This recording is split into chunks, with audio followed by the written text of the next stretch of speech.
dua kali mendapatkan juara 3. Oh, ini. Yang pertama itu di UGM-nya Manuk Rawa, waktu itu saya hadir dengan satu bus di Sidoarjo. Terus yang tahun ini tari pendek yang dapat juara 3. Ini sudah bisa nari Cilinayel. Kemarin juga ikut lomba tapi belum berhasil. Ada halangan dari ibunya. Juga begitu juga yang lainnya, ini anak-anak mungkin dari Mas Didi sebagai tokoh tari di Indonesia ini bisa menjelaskan pemahaman mengenai busana tari itu bagaimana kepada mereka. Itu yang saya inginkan. Memang itu yang agak susah ya. Jadi kalau saran saya netral aja. Kalau memang tidak boleh menarikan yang terbuka, jangan menarikan. Jangan kemudian yang harusnya terbuka ditutup-tutupi kalau saya. Tidak boleh nari bedoyo yang harus makan, jangan nari bedoyo. Ya enggak? Ya toh? Misalnya tari Bali, itu semua ya buka hidup kok. Kalau udah ditutup itu sudah melukai adat di Bali. Kita nggak menghargai tradisi mereka, katanya harus saling menghargai. Enggak ya? Ya kalau sekarang di Bali yang tertutup kan banyak, legong itu tertutup. Nah, jadi kita harus bisa milah-milah. Tari-tari di Aceh itu semua tertutup, di Padang banyak juga. Jadi jangan kemudian mereka-reka tari-tarian yang sudah punya adat dari turun-temurun terus ditutup-tutupi, jadi maaf ya, kadang-kadang nggak harmonis sama sekali. Saya melihat pun sebenarnya ya saya keindahannya di mana? Kan penciptaan yang dulu itu sudah punya great istilahnya keharmonisan dan sebagainya kan. Kemarin ini terjadi juga di Banyuwangi, saya kan diundang juga ke sana. Kumpulin seniman-seniman sama budayawan itu mengulas masalah gandrung. Kan juga kemudian harus ditutup. Maksudnya apa? Ada penciptanya juga kan gitu kan. Jadi lucu nih mendengar gandrung terus dipakai spandek atau apa. Kalau nggak boleh rasanya kalau nari gandrung kayak gitu loh saya. Iya betul itu sama. Belum manis di rumah dah. Gitu kan. Kalau sudah niat mau masuk ke dunia, yo mancing lebur ajur ajer. Iya, totalitasnya tinggi. Milih tarian yang nggak terbuka, yang tertutup juga banyak kok, ya kan gitu. Cuma satu zaman lah kita itu istilahnya yang merusak atau itu namanya kan merusak sebenarnya kan. Itu tradisi nenek moyang mereka turun-temurun itu begitu. Tapi mereka memang kemudian tidak terlalu brutal dan demo ini kan tidak, budayanya mereka nggak begitu. Karena itu Bali itu tari itu bagian dari ritual agama. Jadi terbuka di sini itu susah ya menjelaskan. Saya tadi pikir begini juga di keraton. Orang zaman dulu sudah biasa melihat cewek kemenan di sini kan apa-apa. Betul enggak? Sekarang yang selalu ditutup malah terjadi pemerkosaan guru agama, guru tari memperkosa murid-muridnya. Nah, di Bali itu pemahamannya masih dangkal, terlalu mengikuti aturan yang tanpa memahami tapi melu-melu dok. Nah, jadi zaman dulu saya rasa malah enggak. Padahal dari zaman dulu kan, dulu malah sebelum ada tutup-tutup, cewek-cewek di Bali, di Jawa juga nggak pakai kotang, OTT, ya nggak ada apa-apa kan. Biasanya kan secara logika begini, kalau kita tiap hari sudah biasa melihat istilahnya orang-orang yang hanya pakai pakaian ini, itu terbiasa, udah ini kan terus nggak masalah kan. Betul. Tapi kalau nggak terbiasa tiba-tiba melihat, oh ada di meripatnya abang hijau kuning, pikirannya berbeda. Nah, berarti sing terus jadi sopo, ya kan? Yang otaknya enggak benar itu siapa sebenarnya kan begitu kan? Orang yang nonton kan? Nah, itu kan Buddha sebenarnya. Nah, kenapa kok sampai dulu juga nggak masalah kok? Saya dari lahir ceprot. Karena saya sudah 68 tahun ya. Sampai saya belajar menari, sampai saya kuliah di seni tari dari 74 sampai 82, itu nggak ada masalah. Tapi kemudian 90 ke sini kan mulai kan, ini nggak boleh, itu nggak boleh. Nah itu dari mana? Wong dulu juga nggak ada masalah. Nggak ada masalah, dan karena saya itu ngomong begini kurang tepat karena saya bukan orang Muslim kan. Tapi saya kan mengamati dari zaman dulu. Kok perubahannya begitu? Tapi kalau mereka yang sadar itu yang memang ya beda. Iya.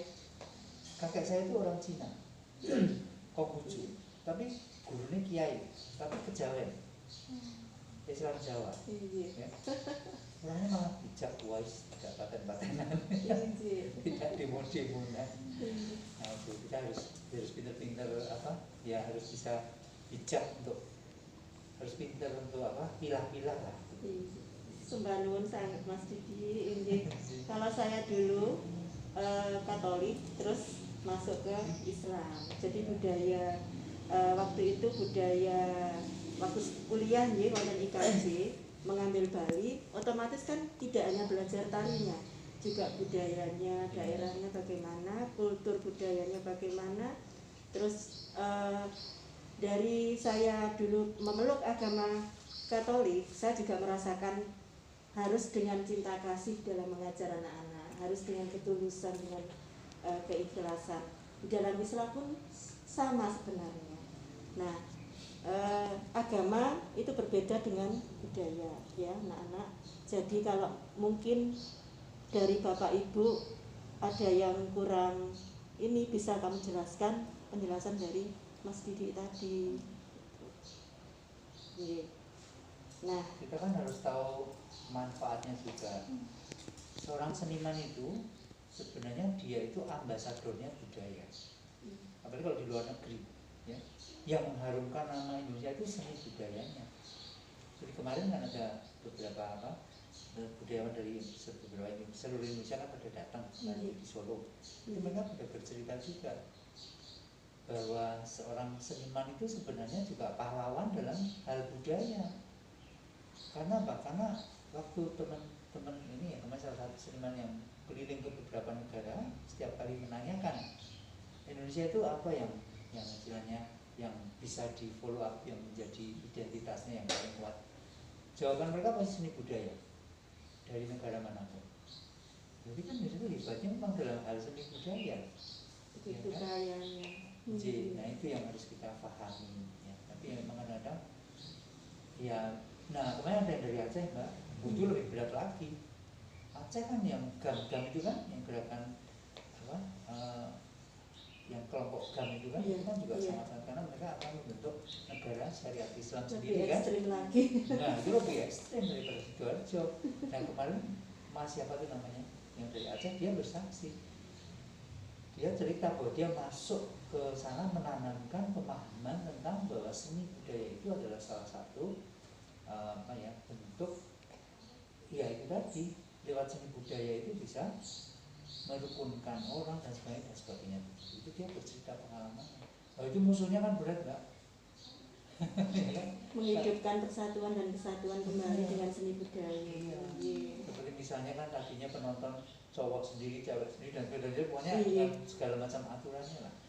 Akhirnya dengan cara dia diajak dialog, kasih pemahaman, sampai akhirnya kepalanya Dewan Keseniannya sana kuliah di S2 di ISI, jadinya kan Surakarta. Nah itu kan kemudian mereka wawasannya jadi luas tuh, bagaimana saling menghargai, menghormati.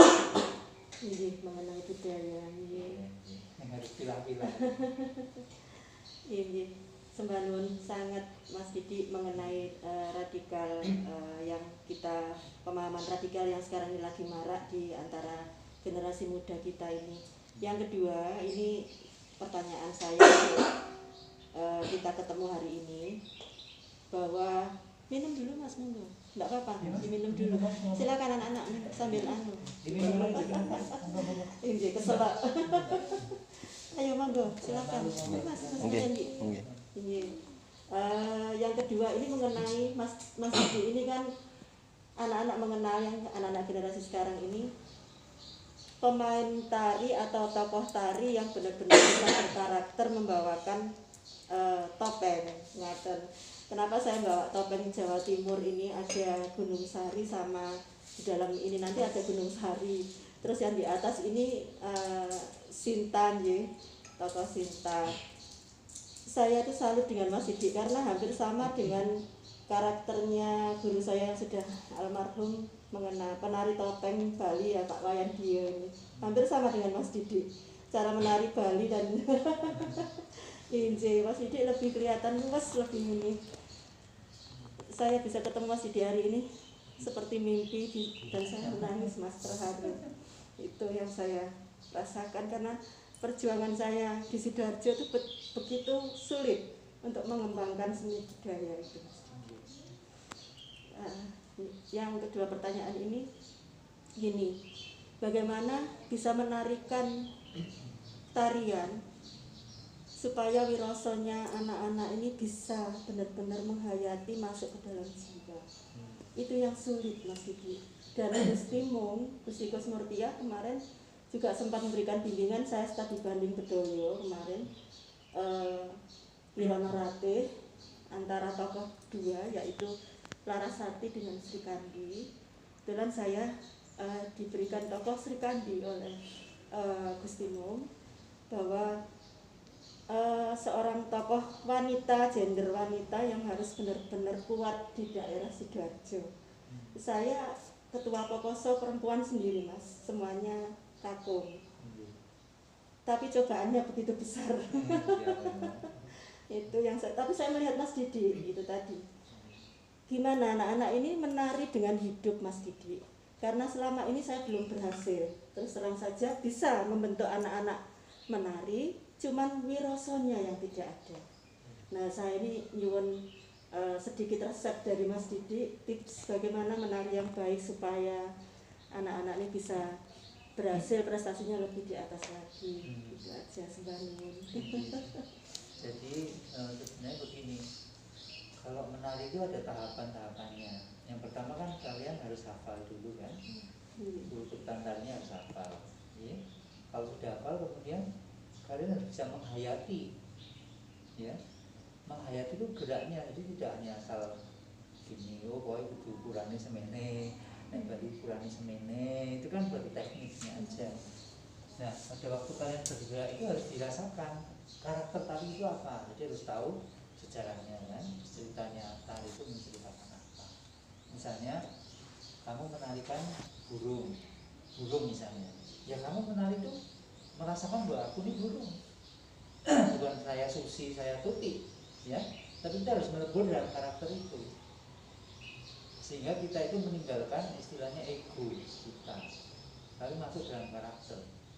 Burung begini kan itu mengepakkan sayap. Nah, kamu harus merasakan bahwa kamu itu sedang mengepakkan sayap. Nah, ya kan, sehingga kamu merasakan ini sayapku indah, ya kan.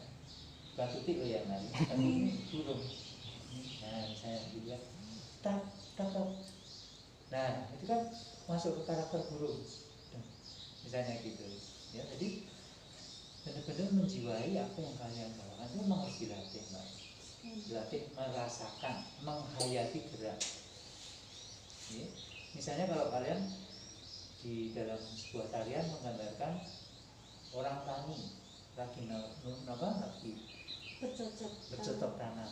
Ya kamu harus merasakan kita tengok. Nah, ini jipunya ini tidak ini jejak begini. Tuh, nah, kan dirasa tidak banget. No, itu kan nggak ada rasanya. Tapi dirasa gitu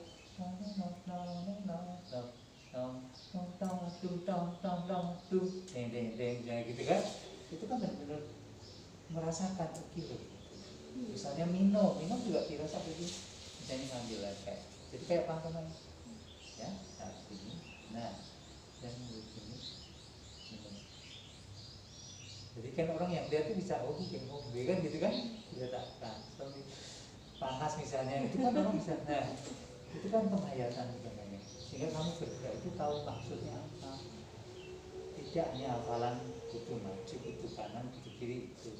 Nah, itu perlu dilatih secara pelan-pelan. Masalah wirogo itu teknik, wiromo itu dengan iringan musiknya, dan wiroso yang memang paling sulit. Tapi bukan berarti nggak bisa loh ya, bisa asal kamu telaten. Karena kalau belajar menari itu yang saya alami pertama kali hafal dulu. Nah, kalau sudah hafal itu harus diulang-ulang sampai kamu itu sudah nggak mikir lagi, urutannya nggak mikir lagi. Karena kalau kamu masih menari mikir urutannya itu tidak bisa fokus. Ini kan, misalnya, itu pasti matanya akan kemudian hafalan. Iya hafalan. Kok kayak itu aku? Nah itu kayak pasti terus nervous kan? Nggak hafal kan? Nah itu mempengaruhi konsentrasinya. Tapi kalau sudah hafal di luar kepala, kamu bisa merasakan gerak itu sehingga mulai bisa menghayati gerak itu. Jadi tahapannya hafal dulu, setelah hafal jangan berhenti, terus dibaleni. Memang kemudian muncul rasa bosan kan. Nah waktu kamu merasa bosan itu kamu baru mau memahami tarian itu baru diawali bosan itu baru memahami itu, terus jangan berhentilah tadi. Karena pola berpikirnya anak-anak ini terus terang saja Mas, mau berlatih jika ada pentas event atau nah itu yang sulit. ya mungkin semuanya mengalami itu ya. Saya dulu juga waktu kecil-kecil itu apa nari itu medani orang acara toh tukang mepe gitu. Nah, tapi kemudian bagaimana dari perasaan yang itu ditingkatkan lagi sehingga benar-benar menari itu sudah menjadi seperti kebutuhan. Nah, itu yang harus ditanamkan ke anak-anak. Makanya kalau harus bosen terus memang harus dipacu kan. Nah ini guru yang harus sabar. Ayo diubah-ubah nanti hafal, nanti orang mikir sampai nanti kadang-kadang di tesnya begini. Disetelkan musik di tengah-tengah, langsung black tengah itu dia langsung harus gerak, yuk bisa enggak? Nah, nanti kalau diadakan tes gitu kan anak-anak lalu terpacu untuk memahami banget kan? Ya kan? Kalau sudah hafal bahasa musik kan bisa itu nanti. Sudah hafal dengan tarian, begitu setelkan musik, oh kita gerakan laku, oh kita gerakan ini misalnya, kan pasti bisa. Metodenya mengaten nggih Mas. Alhamdulillah. Ya memang harus pelan-pelan sabar. Pasti akan dari sekian murid pasti akan ada yang bisa. Sebenarnya sangat Mas Didi. Ini ilmu sekali untuk anak-anak, pengetahuan yang sangat berarti. Nah, ini Bunda Rizky udah cukup untuk Bunda Rizky bertanya kepada Mas Didi. Silahkan dari adik-adik mungkin ada yang mau bertanya. Dari Mas UNS dulu. Monggo.